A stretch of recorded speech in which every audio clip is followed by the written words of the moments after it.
And we're back again, checking out the Unholy Death Knight now. So as you see, I've already got Grub Collar apparently summoned, and I'm actually just going to continue this dungeon. I think we can probably get through it fairly quick here. But before I start the fight, I'll just touch on this as we have with all the others here: Master of Decay and Master of Death and Decay, spreading infection and controlling undead minions to do his bidding. Festering Strike. So this is, it looks like it's kind of like Obliterate almost. Uses 2 runes and does more damage and stuff. For this spec, melee attack causes your enemy to gain 2 to 4 Festering wounds. Scourge Strike is a melee attack that causes 1 Festering wound on the target to burst for additional damage. So I'll be using that. I'll pop this thing and then use this to pop those. And that's actually kind of cool. So it does physical damage and shadow damage and bursts the wound. This does a good amount of physical damage, and it bursts on death or when damaged by Scourge Strike and deals some damage and generates some runic power. So that's kind of neat there. Outbreak, I can just basically put a disease on an enemy. So it gives them Virulent Plague. It just costs 1 rune, and oh, that's actually a little different. So, okay, it erupts when the affected target dies, dealing damage to nearby enemies. So it does damage over time, and then if the enemy dies, it does some more damage. And it has a 30% chance to erupt each time that it deals damage anyway. So I shall probably put that down here, because they changed it. Death Coil is just a ranged attack, does use some runic power, death and decay, kind of same thing as before. But Scourge Strike will hit multiple targets while inside of it. And wait, let me. Okay, yeah, this didn't have anything like that. Now I have to. Did I miss it? Oh yeah, it looks like you don't have death and decay as frost. That's interesting. And then Raise Dead, so I can summon a ghoul, as you can see right here. And then I've got abilities that can empower it a bit. Oh, there we go. Alright, so here I don't have anything selected because I've never run Holy since Lich King. Can't dual wield. Tried it, doesn't work, so I got my 2-hander equipped here again. And I'm going to just start off by summoning a gargoyle on that guy. And he's dead. Alright, so the level 56 talent, Raise Dead spell summons an additional skeletal minion, and its cooldown is removed. Wait, did I go in the wrong little...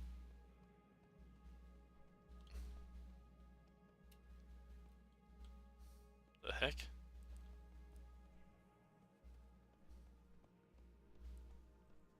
No? Okay, yeah, this is the right way to go. Like, sheesh. I just can't see anything in here. There we go. Wow. So Raise Dead spell. Yeah, okay. Summons an additional skeletal minion and its cooldown is removed. Okay, that's interesting. So normally it has a 1-minute cooldown, but then it doesn't. Festering Wounds deals 50% more damage when burst. All enemies within 8 yards of a burst Festering Wound suffer some damage. Ebon Fever Virulent Plague deals the same damage in half the time. Okay, I kind of like that, but let's go and let's use this. And there you go, now I got a couple of minions. And then there's always the Army of the Dead, which, again, this is another one where I noticed only Unholy gets this now. So you can't, use this thing. It's got a 10-minute cooldown. I'm guessing that these things are maybe a little bit more powerful than they used to be. Alright, Epidemic. Causes each virulent plague... Each of your virulent plagues within 100 yards to flare up, dealing 11,598 shadow damage to the infected enemy, and an additional some damage to all other enemies near them. Is there a way I can just set these things on, aggressive?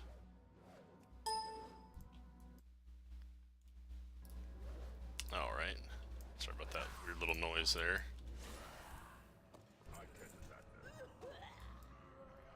I'm just gonna send them to kill everything while I'm hanging out.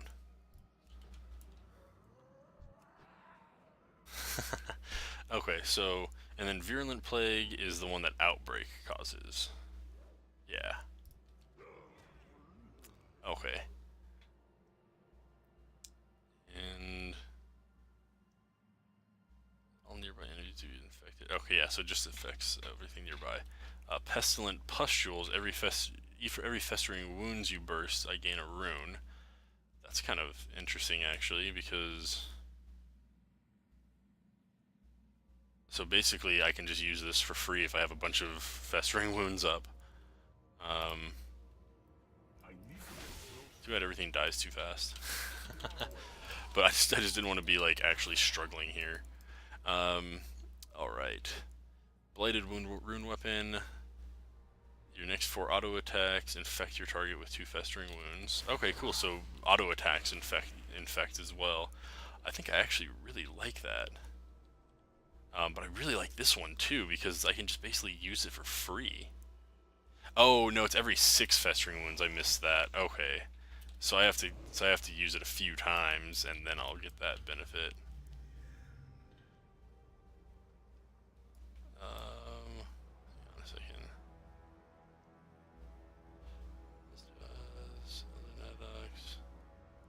Okay, cool. Already got them all. Alright. So we'll come up here. So in that case, I think I actually like this one. Yeah. Oh, it has a cooldown. Okay.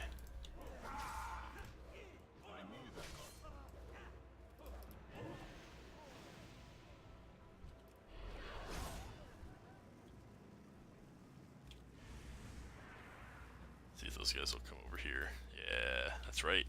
And die. Haha. Alright. Unholy Frenzy. When a festering wound bursts, you gain 100% increased attack speed for 2 seconds. Okay, not long, but that's kind of cool.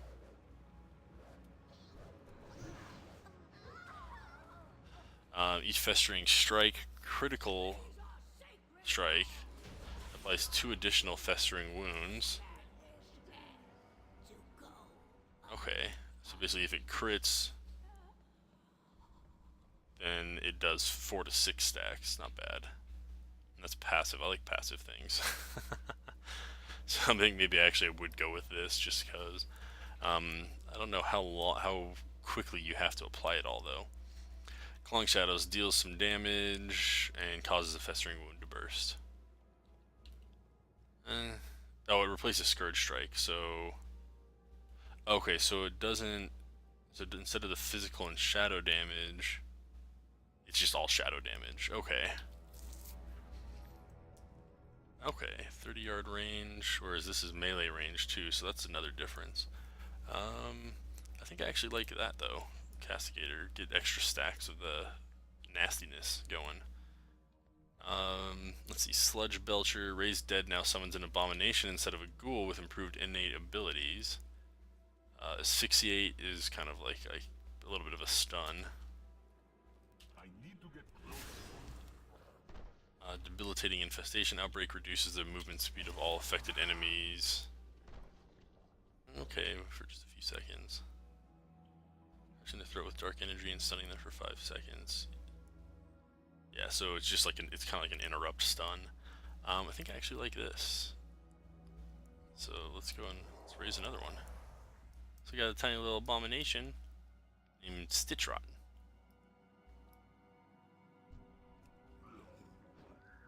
He doesn't have that leap ability anymore, but he can hook stuff. Isn't there another one of those guys? I thought there was a third one. Oh, I already killed all 3. Spell Eater. Your anti-magic shell is 20% larger and lasts 5 seconds longer. Okay. Oh, I don't have it down here. Oh yeah, because it's like setting up a whole new everything. So some of my stuff isn't on here. That's funny. Cool. Well, let's go and summon an army here. Why not?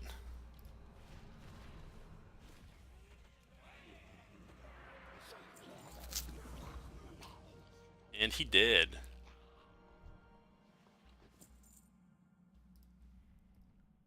Cloth shoulders. Eh. Alright. So anti-magic shell lasts a little bit longer, and it's 20% larger. Okay. Corpse shield for next 10 seconds, 90% of all damage you take is transferred to your abomination. If your abomination is slain while the spell is active, it cannot be resummoned for 30 seconds. Okay. That's kind of cool. So you just be like, screw it, I'm getting killed, and you just like pop that to get through a fight. You move 30% faster during Wraith Walk. Don't really care about that too much. Probably this one. That's cool. And let's just pop out of here.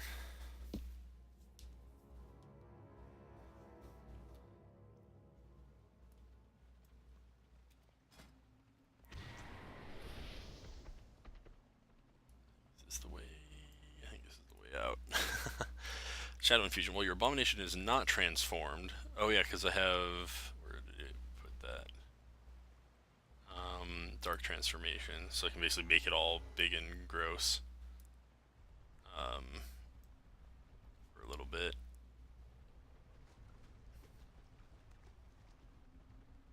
Where is the... Man, I always get lost here. Okay, so while it's not transformed, Death Coil will also reduce the remaining cooldown of Dark Transformation.